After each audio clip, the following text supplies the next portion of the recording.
उत्तराखंड आज मना रहा है अपना 22वां स्थापना दिवस। सीएम धामी पहुंचे शहीद स्मारक। सीएम ने शहीद राज्य आंदोलनकारियों को दी श्रद्धांजलि।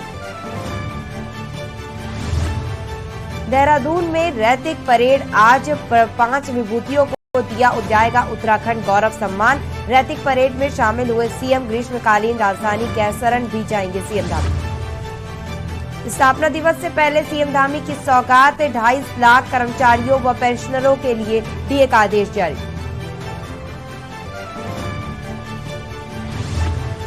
यूके SSSC पेपर लीक मामले पर 3 और आरोपियों को मिली जमानत। अब तक कुल 24 आरोपित आए जेल से बाहर।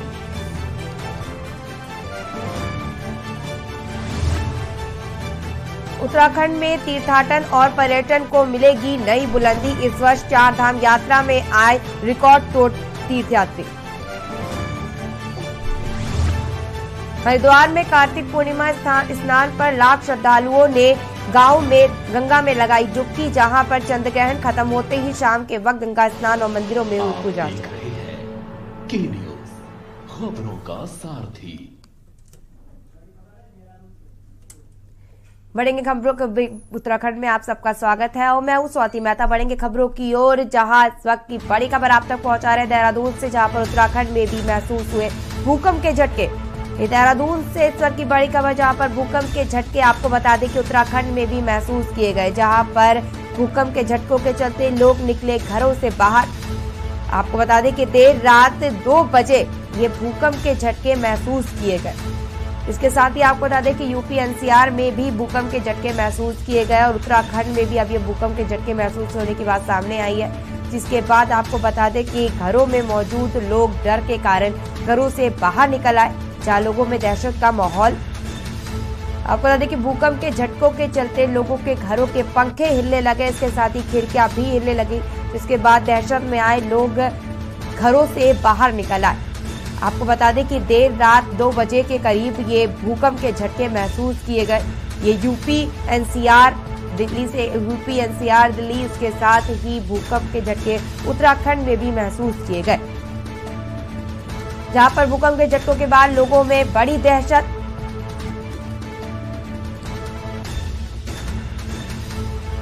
आपको बता दें कि कई जगहों पर ये भूकंप के झटके महसूस किए गए और रात करीब 2 बजे जब लोग सो रहे थे उस वक्त भूकंप के झटके महसूस होने से लोगों में दहशत का माहौल। इसके बाद आपको बता दें कि भूकंप के झटकों के चलते लोगों के घरों के पंखे, खिड़कियां, इसके साथ ही और भी चीजें हिलने लगी, जिसके बाद लोग घरों से बाहर निकले। आपको बता दें कि इन भूकंप के झटकों के चलते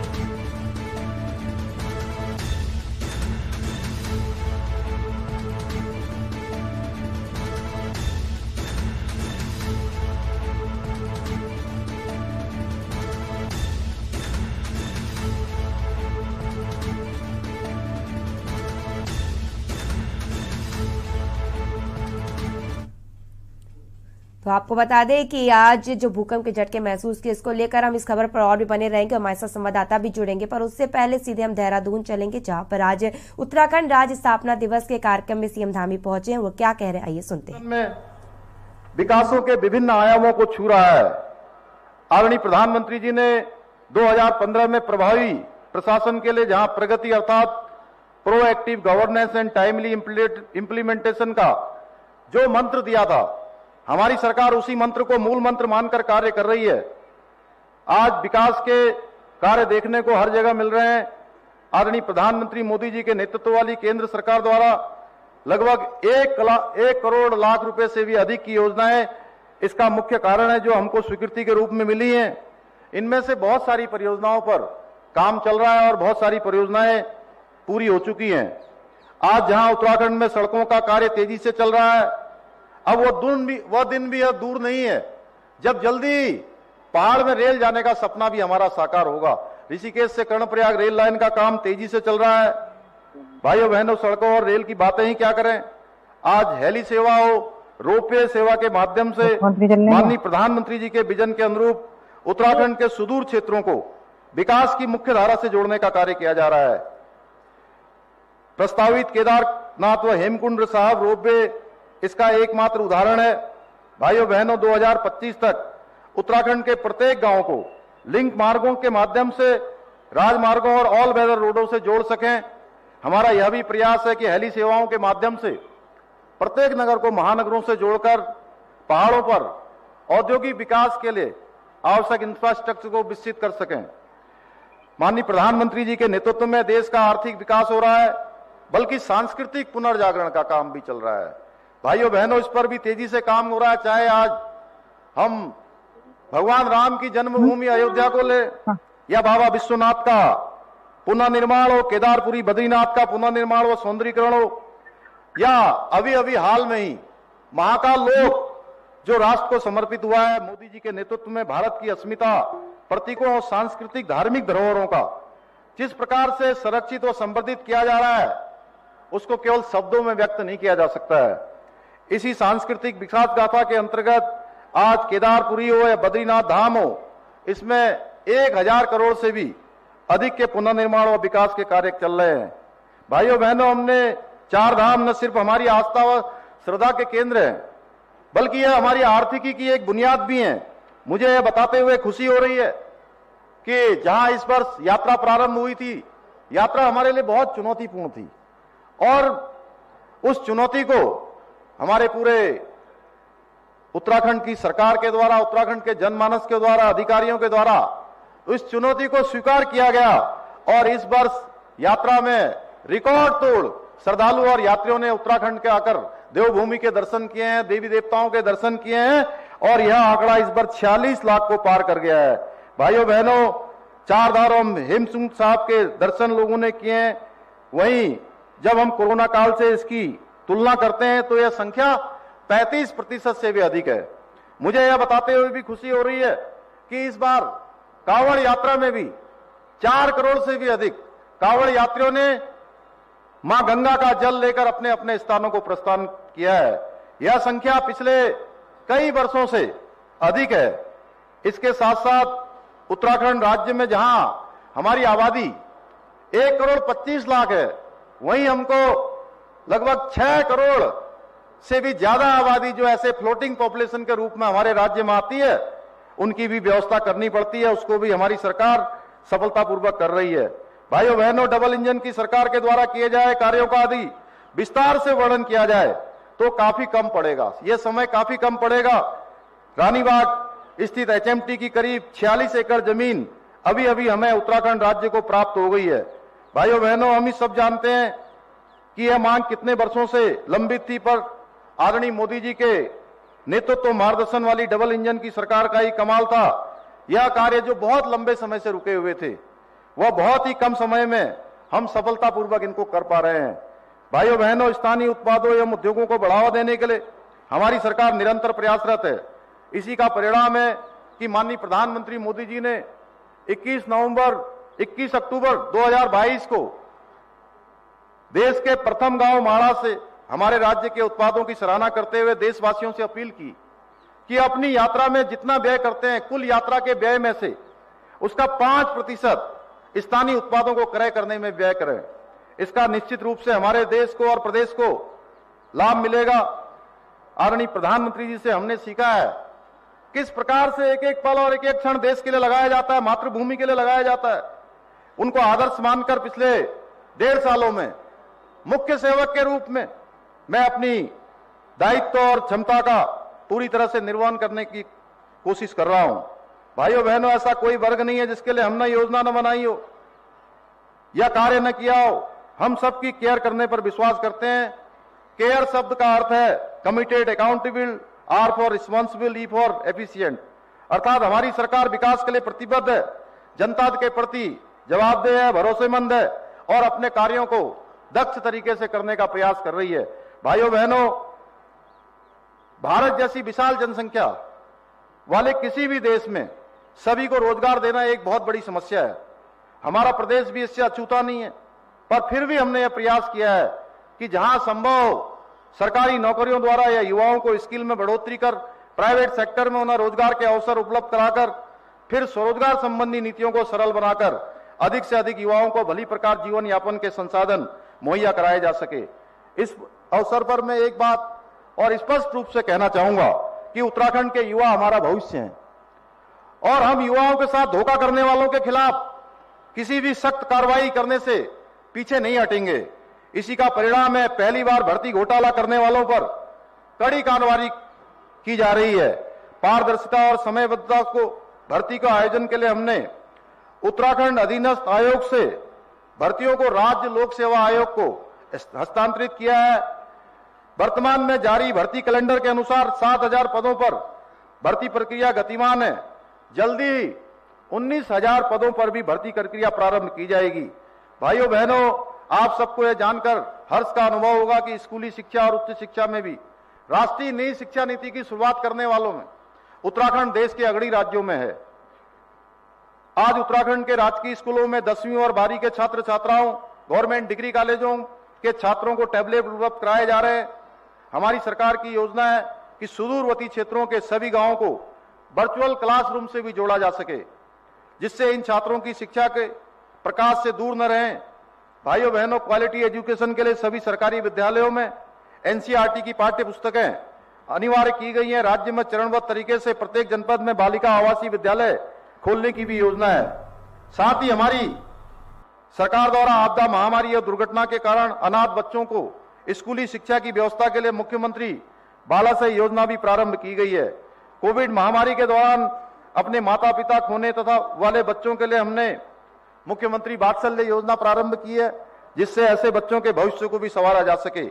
हमारी वात्सल्य योजना को पूरी देश में सराहा गया है। भाइयों बहनों, उत्तराखंड आयुष्मान योजना के अंतर्गत प्रदेश के सभी परिवारों को 5 लाख रुपए तक के निःशुल्क इलाज उपलब्ध कराए जा रहे हैं।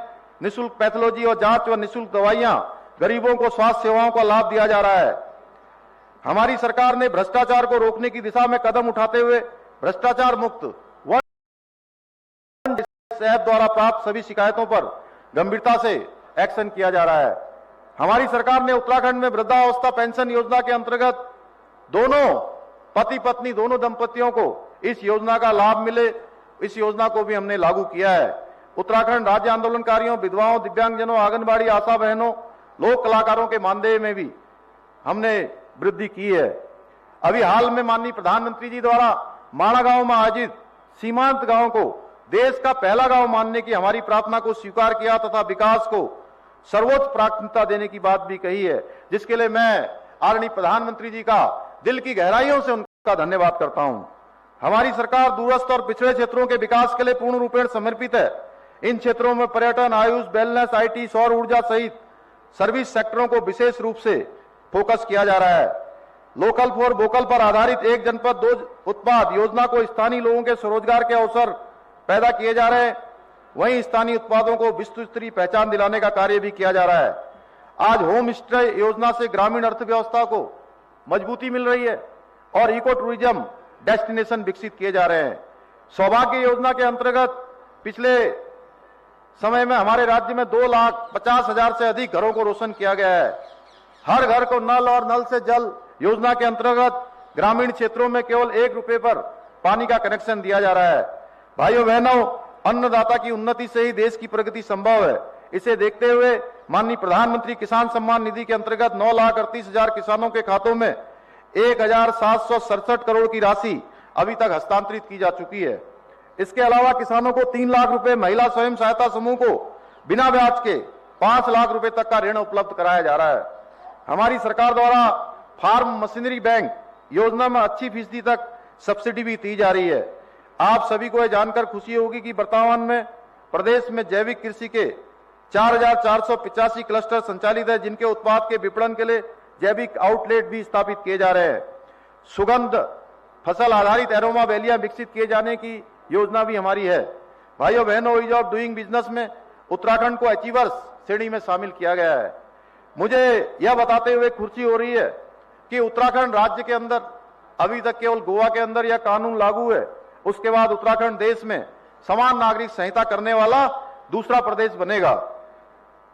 और इसके साथ साथ हमने इसके पीछे यह तर्क भी दिया था कि उत्तराखंड जहां 2-2 अंतर्राष्ट्रीय सीमाओं से लगा हुआ प्रदेश है, वहीं सैनिक बाहुल्य प्रदेश है, साथ में प्रत्येक परिवार से कोई न कोई सेना के अंदर अपना योगदान इस राज्य से देते हैं।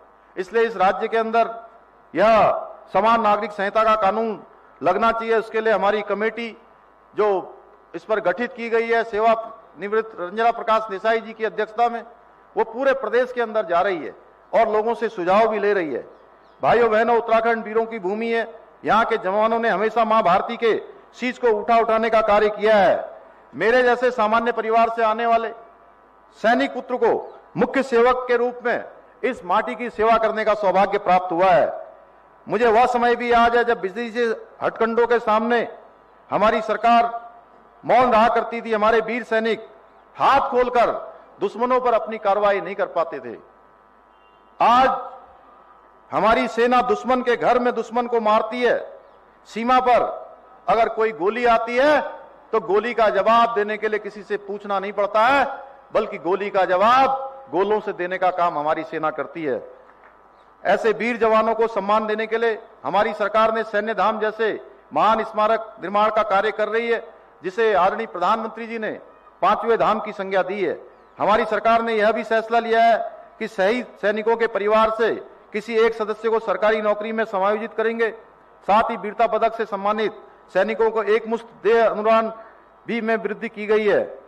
भाइयों बहनों, उत्तराखंड के लोग अत्यंत प्रतिभाशाली हैं।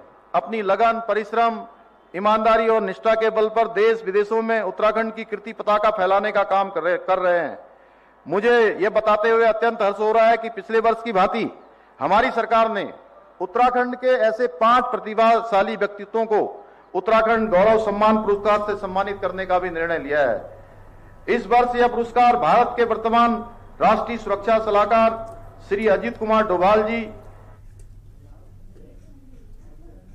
तो आप सीएम धामी को सुन रहे थे, जहां पर आज राज्य स्थापना दिवस पे पुलिस लाइन में कार्यक्रम का आयोजन किया गया, जहां पर सीएम धामी पहुंचे। उनके द्वारा शुरू की गई योजनाओं की भी जानकारी दी गई और उत्तराखंड को विकास के क्षेत्र में आगे बढ़ाने को लेकर किस प्रकार से काम किए गए और जब पीएम के योगदान की भी बात की।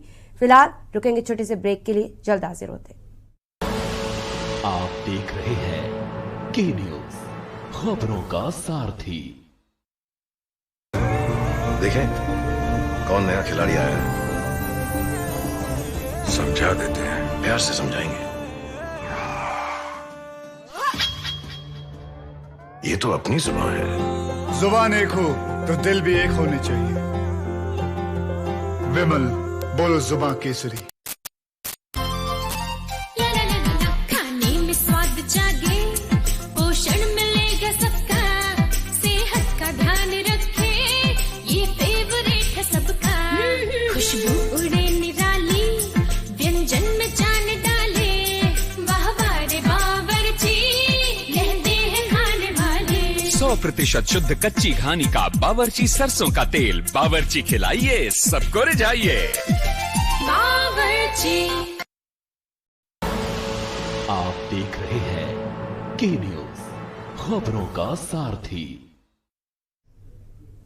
ब्रेक के बाद आप सबका स्वागत है और आप तक खबर पहुंचा रहे जहां पर भूकंप के झटके उत्तराखंड में महसूस किए गए। देहरादून से खबर, जहां पर उत्तराखंड में भी महसूस किए गए भूकंप के झटके।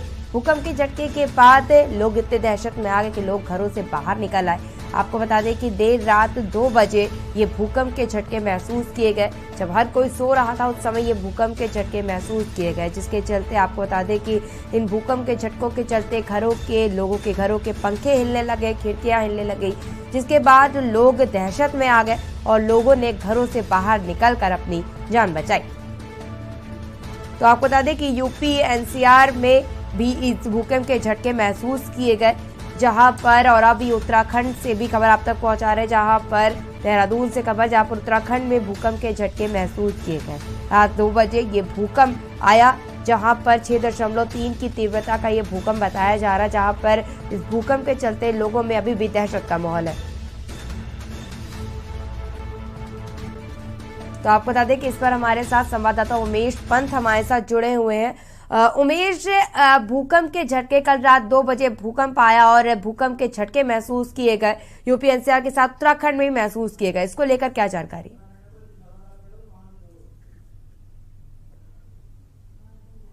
उमेश, माइक अनम्यूट कर लीजिए, आपकी आवाज नहीं आ रही है। उमेश, आप तो हमारी आवाज आ रही है? जी आ रही है। जी उमेश बोलिए। अपना सवाल दोहरा दीजिए। जी उमेश, भूकंप के झटके जो महसूस किए कल रात 2 बजे जो भूकंप आया, इसको चलते यूपी एनसीआर में भी आया और उत्तराखंड में भी अब आने की बात कही जा रही है, इसको लेकर क्या जानकारी है? बिल्कुल साफ तौर से देखिए, जिस तरीके से रात 2 बजे ये भूकंप के झटके महसूस करे गए और लालकुआं, हल्द्वानी, नैनीताल, इसके अलावा और जो ऊपर के पहाड़ हैं वहां भी भूकंप के झटकों को लेकर बड़ी चिंताजनक बात आई थी कि 6.3 तीव्रता गति से ये भूकंप जो इसकी गति थी वो आई जी। उसके सेकंडों में ये भूकंप निपट गया। हालांकि वो लोगों में 2 बजे रात से बना था। दूसरा झटका भी करीब 3 बजे से 4 बजे के आसपास महसूस करा गया, जिसकी तीव्रता 3 पॉइंट नापी गई। इसके अलावा जो अगर के पहाड़ तक की, नैनीताल तक की, क्या उससे ऊपर के पहाड़ों की, वहां पे भौगोलिक पहाड़ है। अगर इसकी तीव्रता अगर और ज्यादा बड़ी होती और सेकंड अगर ज्यादा होते तो शायद ये एक भयानक रूप ले लेता भूकंप, क्योंकि जो इसकी गति है वो 6.3 नापी गई है और क्योंकि सेकंड कम थे, कुछ सेकंडों के लिए आया और खुद हम इसके साक्षी हैं। हम अपने घर से निकले और देर रात 2 बजे हमने जो भूकंप को महसूस करा वो इससे पहले कभी महसूस नहीं करा, क्योंकि पूरा बेड हिलने लग गया, अलमारी, पंखे, इसके अलावा मकान एक तरीके से इस तरीके से डगमगा रहा था कि ऐसा लग रहा था कि मकान हमारे ऊपर, हम मकान के ऊपर। तो इस तरीके से जो इसकी तीव्रता थी वो भले ही तेजी के संग नहीं बढ़ी हो, पर सेकंड का ये भूकंप आखिरकार लोगों को झकझोर गया, उनके जीवन में एक बात को खड़ा कर गया, सवालिया निशान बना गया कि आखिरकार भविष्य में आने वाले समय में अगर ये इसकी तीव्रता और तेजी से रही और भूकंप के जो सेकंड है वो अगर तेजी से बढ़ते हुए नजर आए तो हालांकि जान माल की स्थिति जो है वो तो नाजुक बनी है और बड़ा ही एक जो क्षेत्रीय फल जो कहा जाता है पहाड़ों का, वो कहीं ना कहीं खतरे की जिद में आ सकता है। जी इसके साथ ही हमारे साथ हरिद्वार से हमारे साथ राम गोपाल भी जुड़े हुए हैं। राम गोपाल, कल रात 2 बजे के करीब भूकंप के झटके महसूस किए गए और उस भूकंप के झटके को लेकर क्या जानकारी हो, किसी प्रकार की जनहानि की बात भी क्या सामने आई है? बिल्कुल स्वाति, देखिए जिस तरीके से देवभूमि में कई जिलों में जो है ये भूकंप के झटके देखे गए, हालांकि तीव्रता कहीं ना कहीं कम रही तो कहीं ज्यादा रही, लेकिन सबसे बड़ी बात यह है स्वाति कि जान माल का कोई खतरा जो है देवभूमि में नहीं देखने को मिला है, क्योंकि जिस तरीके से ये 1:58 यानी कि 2 बजे के समथिंग और फिर 3 बजे के बाद ये भूकंप के झटके जो है देखने को मिले हैं, लेकिन उत्तर भारत जरूर जो है इस तीव्रता यानी कि भूकंप के झटकों से दहला है, क्योंकि केंद्र बिंदु नेपाल रहा है और नेपाल में जिस तरीके से जानमाल का खतरा हुआ है, तो यानी कि उत्तराखंड में सबसे बड़ी बात यह है कि लोगों ने एहतियात बरती और एहतियात के तौर पर कहीं ना कहीं अब जो लोग थे वो घरों से बाहर निकले, बालकोनी में निकले और ये क्योंकि कुछ सेकंडों के जो झटके जरूर तीव्रता के भूकंप जो है ये देवभूमि में देखने को मिले हैं। जी इसके साथ ही काशीपुर से हमारे साथ अजहर मलिक भी हमारे साथ जुड़े हुए हैं। अजहर, काशीपुर में जिस प्रकार से कल भूकंप के झटके पूरे उत्तराखंड में महसूस किए गए, काशीपुर में किस प्रकार से स्थिति?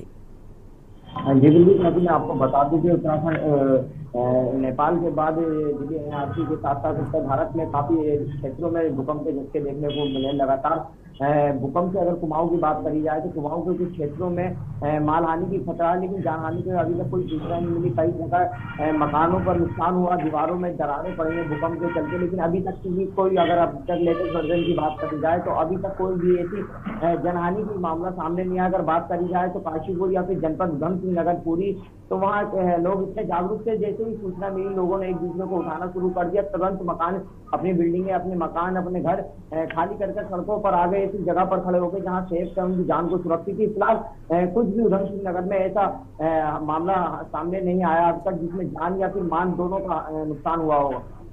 जी अजहर, उमेश और रामगोपाल, आप तीनों का हमारे साथ जुड़ने के लिए, अहम जानकारी देने के लिए बहुत बहुत शुक्रिया। तो आपको बता दें कि यूपी एनसीआर के साथ साथ उत्तराखंड में भी भूकंप के झटके महसूस किए गए। बढ़ेंगे अगली खबर की ओर, जहां आपको बता दें कि पौड़ी जिले के चौबट्टा खाल विधानसभा विधायक और प्रदेश के पर्यटन संस्कृति मंत्री सतपाल महाराज ने उत्तराखंड राज्य आंदोलन के दौरान शहीद हुए आंदोलनकारियों को नमन करते हुए प्रदेशवासियों को उत्तराखंड राज्य स्थापना दिवस की 23वीं वर्षगांठ पर शुभकामनाएं दी हैं। कैबिनेट मंत्री सतपाल महाराज ने कहा कि 9 नवंबर 2000 को भारत के तत्कालीन प्रधानमंत्री अटल बिहारी वाजपेयी के नेतृत्व में वर्षों से चली आ रही पैतृक राज्य की मांग को जनभावनाओं के अनुरूप पूर्ण किया गया। के दौरान शहीद हुए आंदोलनकारियों को सादर नमन करते हुए मैं समस्त प्रदेशवासियों को उत्तराखंड राज्य स्थापना दिवस की 23वीं वर्षगांठ पर हार्दिक बधाई एवं शुभकामनाएं देता हूं। 9 नवंबर 2000 को भारत के तत्कालीन प्रधानमंत्री श्रद्धेय श्री अटल बिहारी वाजपेयी जी के नेतृत्व में वर्षों से चली आ रही पृथक राज्य की मांग को जनभावनाओं के अनुरूप पूर्ण किया गया। राज्य गठन के बाद उत्तराखंड को संवारने का काम यशस्वी प्रधानमंत्री श्री नरेंद्र मोदी जी द्वारा किया गया। उत्तराखंड में विकास का जो भी काम हुआ है वह इस बात का प्रमाण है कि अब पहाड़ का पानी और जवानी दोनों यहाँ के काम आ रहे हैं। मेरी यही कामना है कि प्रकृति की गोद में बसा ये राज्य यूं ही विकास के पथ पर निरंतर अग्रसर होता रहे। जय भारत, जय उत्तराखंड। फिलहाल खबर उत्तराखंड में बस इतना ही। आगे की खबरों के लिए बने रहिए के न्यूज के साथ।